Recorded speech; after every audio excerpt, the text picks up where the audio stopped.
Bonjour à tous, bienvenue dans cette nouvelle vidéo sur ma chaîne YouTube et on se retrouve aujourd'hui pour une review que certainement personne n'attend puisque je vais vous parler du dernier lancement d'M6, la dernière nouveauté de l'été.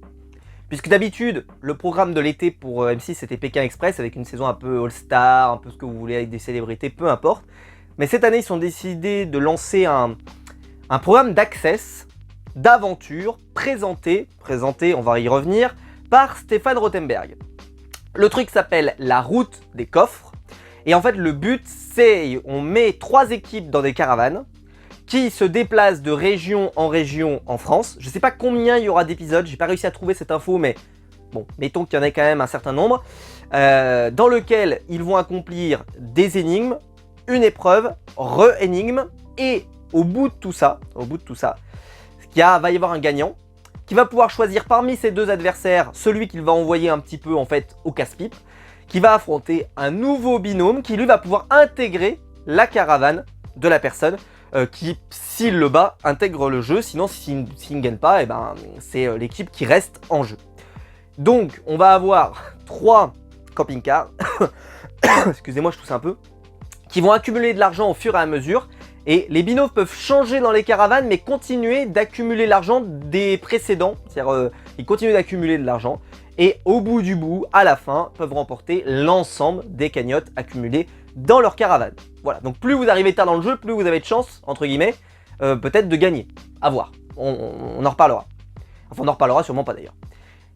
Programme lancé à 18h30 jusqu'à 19h30, donc vraiment un programme d'access prime time avec une case qui est plutôt favorable à M6 parce que ces dernières années, ils ont eu la meilleure boulangerie, ils ont lancé le programme de Philippe Etchebest pour Objectif Top Chef.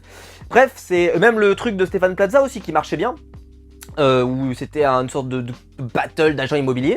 Bref, c'est une case qui fonctionne bien pour M6. Ils ont un public qui est là, qui veut pas aller regarder les jeux télé de France 2, qui veut pas aller regarder les feuilletons de TF1, ça les intéresse pas. Et donc ils ont une case, voilà, comme ça, pour des programmes hyper familiales, ils avaient lancé Cyril Lignac, on se souvient aussi pendant le confinement. Donc vraiment, ils ont un créneau où il y a un public à aller chercher. Et alors le résultat, il a été très clair, le lancement, parce que les audiences sont tombées, 531 000 téléspectateurs, 4,7% d'audience, donc vraiment, mais c'est une catastrophe. Pour vous donner un ordre d'idée, N'oubliez pas les paroles fait 1,5 million de téléspectateurs et N'oubliez pas les paroles, 2,21 millions de téléspectateurs. Énorme succès évidemment pour Nagui. Donc un lancement catastrophique pour le programme. Et alors la question que vous vous posez, c'est qu'est-ce que j'en ai pensé et est-ce que c'était mérité ce lancement aussi mauvais? Je l'ai dit tout de suite sur Twitter, j'ai dit vous allez voir, ça va être salé comme review. J'ai trouvé que c'était nul. Mais nul. Et alors, j'ai vu un de mes abonnés, un de mes fidèles abonnés qui m'a répondu sur mon Twitter, parce que quand je l'ai partagé, il m'a dit « Moi j'ai trouvé ça sympa ». Je me suis dit « Sympa, mais waouh !» C'est-à-dire que juste le sympa, c'est déjà pour moi un compliment énorme qu'on peut faire au programme. Je vous préviens, il fait 40 degrés dans la pièce, donc je vais mourir pendant cette review. Mais en fait, le programme n'a aucun intérêt. Alors déjà, je vais vous dire un truc, c'est que je les soupçonne, d'avoir essayé de faire un peu, parce que je me suis maté la semaine dernière, parce que je savais pas trop quoi regarder. Je devais faire un truc en même temps en plus, donc je devais pas, voilà, question assiduité, je devais pas regarder un truc de façon très, très assidue. Et je regardais à la télé, je me suis dit bon, il y a une rediff d'un De Funès, ou d'un dîner de con, je sais plus ce qu'il y avait, enfin peu importe. Et donc j'ai regardé une émission qui s'appelle La Carte au Trésor, qui est une émission historique de France Télévisions, où il y a des gens qui se baladent avec des hélicoptères, ils répondent à des énigmes, et à la fin ils récupèrent une rose des vents. Bon. C'est un classique, hein. C'est comme Fort Boyard, voilà, c'est des classiques de France Télé. Et ben en fait ils ont voulu faire ça avec des camping-cars qui ne servent à rien. Parce que dans l'émission au moins les hélicoptères, bon le bilan carbone n'est pas terrible, mais au moins ils servent à quelque chose. Ils se déplacent de lieu en lieu, on découvre des choses, historiquement je trouve qu'on apprend des choses. Là il y avait mais strictement, quasiment que dalle. Le programme en fait, ils sont allés dans un château, on n'a quasiment rien appris. Tu te dis ouais ça peut être le moment un peu culture, un peu machin. Honnêtement ils nous ont dit 3 phrases et après on passe à autre chose. Le début, il y avait tout pour partir. Il commence, on te demande des spécialités de la région PACA. Alors j'ai de mes abonnés qui m'a dit sur mon Instagram que déjà en plus il y a des réponses. Spécialité de PACA, pas tellement, c'est plutôt des spécialités d'autres régions, certes des régions du sud, mais pas forcément celle-ci, ça peut être Occitanie, etc. Bon, peu importe. En vrai, 95% de chances que quand les mecs te disent « On a demandé à Stéphane déjà c'est pas Stéphane, on le sait tous que c'est pas Stéphane qui répond pour savoir si c'est juste, c'est probablement une IA, moi je vous le dis tout de suite, c'est-à-dire qu'ils doivent taper dans un moteur de recherche, alors Jean-Kevin IA, comment vas-tu? Est-ce que tu peux me dire qu'est-ce qu'on bouffe dans la région PACA? Le mec ils ont dû sortir 15 ou 20 spécialités du coin, et voilà, et en gros bah si tu tombes sur l'une, voilà, c'est pour ça d'ailleurs que c'est à l'audio et pas à l'écrit, parce que à l'écrit bah tu peux le tromper en l'écrivant, machin, alors que là à l'audio globalement, eux ils arrivent à faire les correspondances, parce que bah, l'IA est pas suffisamment malin pour réussir à comprendre si quand c'est mal écrit, qu'est-ce qu'il veut dire par là quoi. Donc bon, j'ai trouvé que c'était nul. La première partie, j'ai cru que ça démarrerait jamais. Surtout que ça n'a aucun intérêt de les mettre dans un camping-car. C'est-à-dire qu'ils sont dans un camping-car, ils roulent, ils brûlent du carbone, ils brûlent de l'essence, bravo, félicitations, vive la planète. Pour rien, parce qu'ils se rendent dans un lieu. Et en fait, ils répondent à une énigme. Alors tu vas me dire, oui, mais quand tu regardes Pékin, quand tu regardes machin, ok, très bien, mais là, quand tu regardes Pékin, le but c'est de se déplacer pour se rendre dans un lieu. Il y a un objectif, il y a quelque chose. Là, c'est juste qu'ils se déplacent quelque part. Et en fait, le but de répondre aux énigmes, etc., c'est de savoir quel est le camping-car qui va arriver premier, etc. Enfin, honnêtement, donc il y a même pas, c'est même pas une compétition de vitesse, heureusement d'ailleurs, parce que sinon ça serait un truc de pilotage. Mais voilà, c'est nul. Ça, c'est première partie. En plus, je trouve que le quiz était nul. Aucun intérêt. Enfin, ça ne faisait pas vibrer. Ensuite, bon, on avance. Épreuve. Donc, ils arrivent dans un lieu où ils doivent essayer de répondre à une question, enfin ils doivent essayer pardon de faire un truc d'équilibre où ils doivent passer entre les points, entre les machins. Bon, ça c'était peut-être la meilleure partie de l'épisode, parce qu'il y a eu du suspense, parce qu'au premier tour ils y arrivent pas, ensuite ils y arrivent toujours pas, puis ils finissent par y arriver. Enfin honnêtement c'était plutôt bien fait et plutôt sympa. Le programme continue et donc la personne qui remporte au final, au bout du bout, l'ensemble des énigmes, décide de choisir son adversaire. Et alors là je me dis, ouais, ça va être une finale, ça va être sympa et tout. Ils ont 2 questions, sans déconner, hein. Ils font 2 questions, ils font un parcours comme ça là, ils courent, ils font 2 questions. D'ailleurs le premier binôme, quand même les questions sont beaucoup plus dures parce qu'on a une question avec Van Gogh et Thomas Pesquet. Je trouve que les questions étaient vachement dures. L'autre côté c'est Kylian Mbappé et c'était quoi? Bah, c'était Thomas Pesquet justement, Kylian Mbappé et Thomas Pesquet. Dans le premier c'était Van Gogh et enfin franchement des questions un peu plus culturellement quand même, on va pas se mentir, c'est plus élevé. Après on va me dire, c'est vrai que si tu regardes pas le foot, tu peux peut-être pas savoir Kylian Mbappé, etc. Certes, hein, tout n'est pas dur pour tout le monde, je comprends. Mais là, c'était nul. C'était nul. Et donc il y a le premier binôme qui y va, ils font 3 minutes. L'autre binôme, ce que j'ai trouvé pas mal, c'est qu'en fait, au lieu de mettre le compte dans le bon sens, ils mettent le compte dans le mauvais sens, ce qui fait qu'on voit le temps diminuer. Ça, je trouve que c'est un gimmick qui est plutôt pas mal.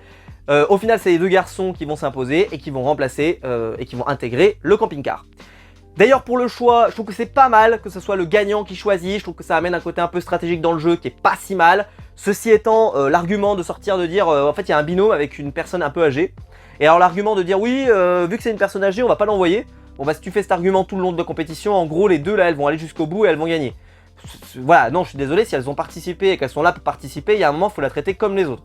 Et il faut, voilà, mais bon, après de toute façon c'est un argument fallacieux, n'importe lequel argument, en vrai on s'en fout. Hein. Ils lancent le truc, ils vont dans le machin, comment dire, on a le programme qui se déroule et puis c'est animé par Stéphane Rothenberg. Alors le mot animé par Stéphane Rothenberg, je vais mettre des guillemets. Parce que Stéphane, il est bien gentil, mais alors il est venu en fait, il a enregistré des séquences par tablette. Je pense qu'il sera là pour la finale en vrai, je pense. Moi je tiendrai jamais jusqu'à là, hein, je m'arrêterai ici, mais voilà. Mais en fait, donc le programme vit sans lui, les candidats animent le programme tout seul, ils se font des petites vannes, des petits machins et tout. Excusez-moi, Stéphane l'anime en voix off et tout, pourquoi pas. Mais je trouve que le programme, j'ai fait 3 réflexions tout de suite, j'ai dit, ça se voit qu'ils n'ont pas une thune.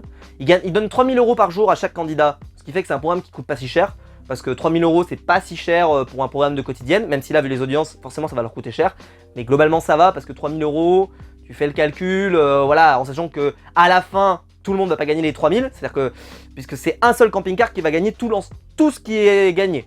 Donc ça veut dire qu'il n'y aura pas 15 000 €, en fait ils donnent 15 000 € toutes les semaines, mais en réalité ça va être 15 000 € dispersés entre plusieurs camping-cars. Donc au bout du bout, c'est peut-être un programme qui te coûte 6 000 € par semaine, voire peut-être 9 000 dans le pire des cas. C'est un programme qui coûte pas cher. Et je trouve que ça faisait kitsch, les questions faisaient kitsch, le programme faisait kitsch, je trouve même que dans le tournage, je trouve que les plans faisaient kitsch, on sent qu'il n'y a pas de blé quoi. Et donc c'est ce que je vous disais, c'est qu'en fait on sent que c'est la carte au trésor, mais sans argent. Sans le côté hyper sympa, hyper, voilà, tu sais, tu te déplaces, tu vas interroger les gens, machin, ils t'emmènent, t'apprends des trucs, nanana. Là, il n'y avait rien de tout ça. Donc ça en fait un programme qui est vide, qu'il n'y a pas de rythme, on a l'impression que ça avance pas, ça a duré 50 minutes, ça m'a paru être interminable, alors que la carte au trésor ça a dû durer 1h30 et je l'ai pas vu passer, peut-être même 2 heures, je sais même pas combien de temps ça a duré, mais je l'ai pas vu passer, c'était super. La finale est pas bonne en plus, donc t'as même pas ce côté épique de la finale, elle était nulle. Peut-être qu'il y aura d'autres trucs plus tard, hein, peut-être que ce sera pas que des énigmes, mais là honnêtement, si c'est que des énigmes, c'est nullissime. Et je terminerai juste par ça, le programme s'est planté en audience. Mais en fait, c'est parce que, et pourtant, hein, il y avait, comme je vous l'ai dit, il y avait un espace, parce que sur cette cible, sur ce programme-là, de 18h à 19h30, il y a des possibilités pour M6 de faire son trou.